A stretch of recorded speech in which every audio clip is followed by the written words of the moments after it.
it's really an important lesson for marketers out there to realize that not everything has to be this facade where we're saying, yes, I did this and then I made all this money and it's great and stuff like that. You brought him in and showed real life, and obviously it works because it brings people in. It caught Andre's attention. It's the first piece of content that he mentioned in this podcast interview. So it's very powerful, and it probably a little bit scary for some people who don't like being the center of attention or don't like putting their life out there, but it's such a powerful part of your marketing in the way that we do this these days. So one thing I want to talk about is you mentioned in the beginning, it took 2.5 months to make your first commission. It was only 70 cents.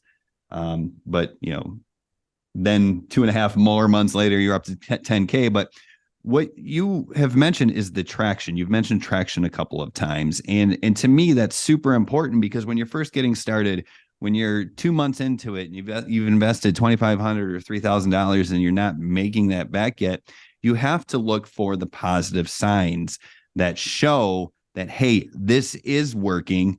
As long as I maintain the belief and the consistency, this will work. This will come to me, I think you said. So what were some of the traction signals that you were looking for in the beginning, if you could think back, that kept you motivated and proved to you this is going to work?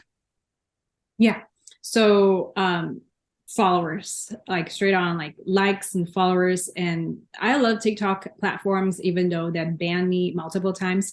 But TikTok, it's very easy to get like tractions, followers, leads. But the downside of that is that you just get leads. You still have to filter out to your own quality leads. And that's when you kind of convert into telling your story. So the strategy I've learned throughout like my whole year of doing this, it's like when you're starting out a new TikTok, it's just focus on growing. Provide like value contents, provide like the growth style strategies kind of content. And the Blueprint does a really good job on diving into those. And then later on, once you hit to thousands followers, that's when you start switching to getting your own kind of audience, building your community. So that's when you talk about your story, be kind of vulnerable. Doesn't mean that you have to cry every time when you talk about your story, but that's when you find your relatable audience. And that's where like I start going live. That's where I talk about those journey in my live stream and whatnot.